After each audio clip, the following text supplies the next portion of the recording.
দেশের বিভিন্ন জেলায় মধ্যপ্রাচ্যের সাথে মিল রেখে উদযাপন হচ্ছে আগামী ঈদ। আর এই বিষয়ে আরও তথ্যপাত্র জানাতে চাঁদপুর থেকে আমাদের সঙ্গে যুক্ত হচ্ছেন সহকর্মী ইব্রাহিম রনি। রনি, জানতে চাই যে আজ চাঁদপুরের কয়টি গ্রামে ঈদ উদযাপন হচ্ছে এবং নামাজ ও কোরবানির যে আনুষ্ঠানিকতা সে সম্পর্কে আপনার মাধ্যমে জানতে চাই।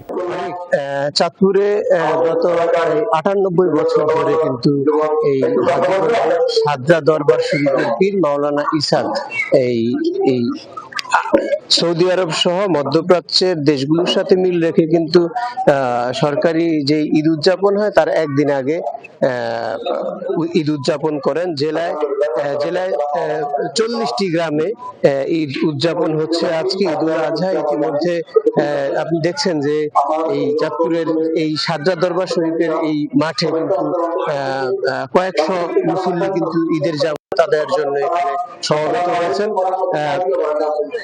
এই সাদরা দরবার শরীফের বর্তমান পীর যিনি আছেন তিনি যেমনটি বলছেন যে আসলে তারা প্রথম চন্দ্র দর্শনের ভিত্তিতে রোজা এবং ঈদ সহ ধর্মীয় অন্যান্য কার্যক্রমগুলো পালন করে থাকেন।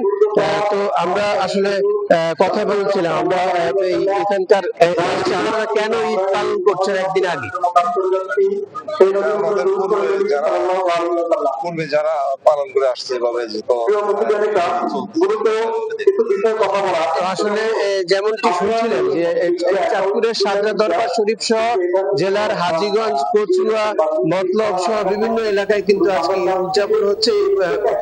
ঈদ জামাত শেষে কিন্তু পশু কুরবানির প্রস্তুতি নিয়েছে। রনি, আপনাকে ধন্যবাদ আমাদের সঙ্গে যুক্ত থাকার জন্য।